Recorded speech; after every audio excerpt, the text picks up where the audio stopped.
And this paper was presented in Slovakia at the conference in April.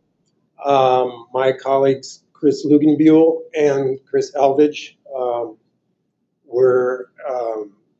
had a lot to do with this, especially Chris Luginbuehl, who unfortunately isn't here today, but the concept was mine. The concept was, let's take data from satellite data as a source for input into a sky glow model, and then let's adjust it according to intensity and shielding and see what kind of sky glow is possible. And I think you'll find the results as expected, but pretty dramatic. And this is pretty technical, but there's a lot of pretty pictures in here, so you don't really have to worry about the technical part as long as you can see the pictures. Which button here? This one?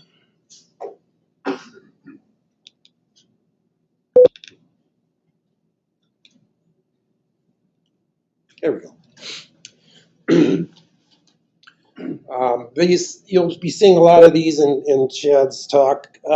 This is kind of our standard product nowadays, where we take these all-sky photometry of the sky, and it's projected into this equal area projection so that it's also panoramic, and you can see the light domes across the horizon from different cities. And the false color ramp is logarithmically scaled, which mimics the sensitivity to the human eye. But the concept here is these light domes or sky glow has far-reaching consequences, not just for amateur astronomers, professional astronomers, but for ecology as well. The satellites have been up there tracking the progress of light from the surface. A new one now, the VIIRS day-night band, is high resolution, high dynamic range. So the product just came out from Chris Elvidge and his team last December. So we used it as a source. There's a talk in the program called Tale of 4 Cities. This is going to be a tale of 5 cities.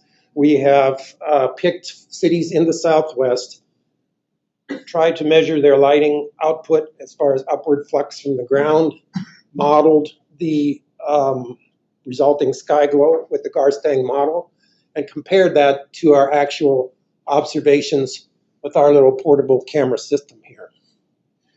And by calibrating then the satellite data with our measurements of sky glow, and by the way, it worked out quite well, much better than I thought it would, we can then extrapolate that to other cities. We used the city of Flagstaff to calibrate it because we knew from Chris Luginbuehl's lighting inventory exactly how many lumens Flagstaff was emitting, so we could calibrate that to the VIIRS data and then extrapolate to other places. So there's Flagstaff. This is a model of sky glow over the whole sky, not just the zenith like Cinzanos and Falkes, and for this land area.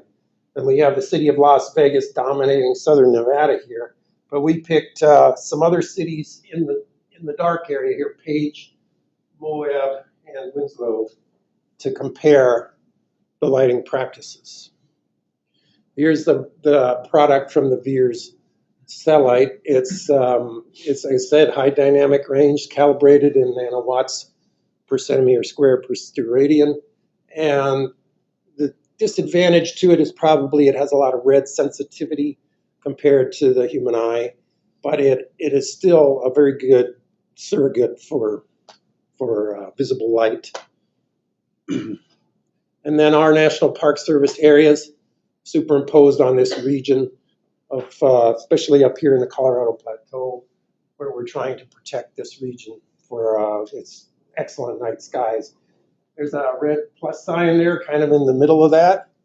That's what it looks like at Hole in the Rock, Utah. So this, there are places on Earth like this. They're extremely rare, where you maybe can see a couple little bumps on the horizon from artificial light. But the point here that we're trying to make is, while we can't have the entire world looking like this, we can at least mitigate what these cities are doing. This is just a picture of the satellite, and this shows its spectral sensitivity. You can see this is the photopic curve, and the blue is what the satellite sees. So there's a lot of red in it. But, you know, there aren't a lot of red sources of artificial light anyway, so it's really not that important. There was a background, probably from reflected air glow and some natural sources, and we dealt with that just by clipping it out. There was like a low intensity background in this data, and we said, well, we're just going to clip that out and get rid of the noise. It wasn't very high. It was like 0.3 or something like that is where we clipped it. So here's Flagstaff, Page, Winslow, small city, but fairly bright one. And Moab. Moab has a potash plant and some energy developments recently showing up around Moab. And then, of course, our poster child for what not to do, Las Vegas, Nevada. Okay, you can't hear me? Okay, sorry. My voice is a little hoarse. I've not been that well lately, but so here's how we derive the anthropogenic component. In these dark areas, the contribution of these light domes is small. So here's our map of the sky brightness as the camera sees. Here's a model of the natural sources. We subtract the natural from the total, we get the anthropogenic. And these are what we calibrate the Garstang models against. Okay, so here's Flagstaff. And these numbers here are kind of important. The population, 76,000 lumens per capita based on the inventory, about a little over 2,000. And the percent uplight from the fixtures, about 8%. So that's our standard. We decided Flagstaff is the standard of best practices. Now, our friend and colleague in Italy, Fabio Falchi, was first to remind us that 2,000 lumens per capita is terrible. It should be more like 1,000. And I think that's the point Robert's making. That's the point we should take away here. We are using way too much light in the environment. But wait till you see some of these other cities. So anyway, here's what Flagstaff would look like if we got rid of that 8% uplight and made it all downward. I'll switch that. I think I can go back. Okay, so that's modeled as it exists. If we go to all full cutoff, that's what it will look like. The observation point here is at Sunset Crater National Monument. A little ways out, I think it says 21.8 kilometers from city center. So you can look at it on this graph too, where the red is the current. And here's our calibration. The observed, from our observed data is the dotted line. The red is the model from the Garstang model. We got such a wonderful fit, we were incredibly proud of ourselves. And then the green one is if we shielded everything. So especially at zenith angle, here are the horizon, you're going to get the horizon being to the right, the zenith being to the left on the graph. You're going to get a big reduction in sky glow if you shield everything. So let's go to Winslow. Okay, now look at the lumens per capita. 6. Okay, that's from Beers. And the model fit that very well, 6,000 lumens per capita. So it's 3 times that of Flagstaff. Here's what it would look like if we went to best practices, 2,000 lumens per capita, fully shielded. It's almost gone. It's almost disappeared from this is from Meteor Crater. There's the graphs. Again, now the green is fully shielded. The blue line is fully shielded plus going down to 2,000 lumens per capita. Okay, here's Page, Arizona. This is observed. The Veers data predicts 10,000 lumens per capita. But when we looked at our actual observed data, it came out more like 5,700. So this is a problem. The Veers data is not perfect. The VIIRS data is overestimating the amount of light that will cause sky glow. So this was an important result of the study. You can't just take the VIIRS data and say that's going to predict how much sky glow you're going to get. Without these field observations, this study would have been much weaker. But there, if we went to 2000 and no uplight, you can see the difference. That's existing, that's what it would look like. And of course, if we follow Fabio's recommendation, go to 1000, you go half again. So there's the look at the graph here now, the blue graph compared to the existing, you're down to less than 20%. Moab, VIIRS predicts 7,600 lumens per capita. Our data showed 3,800, again about half.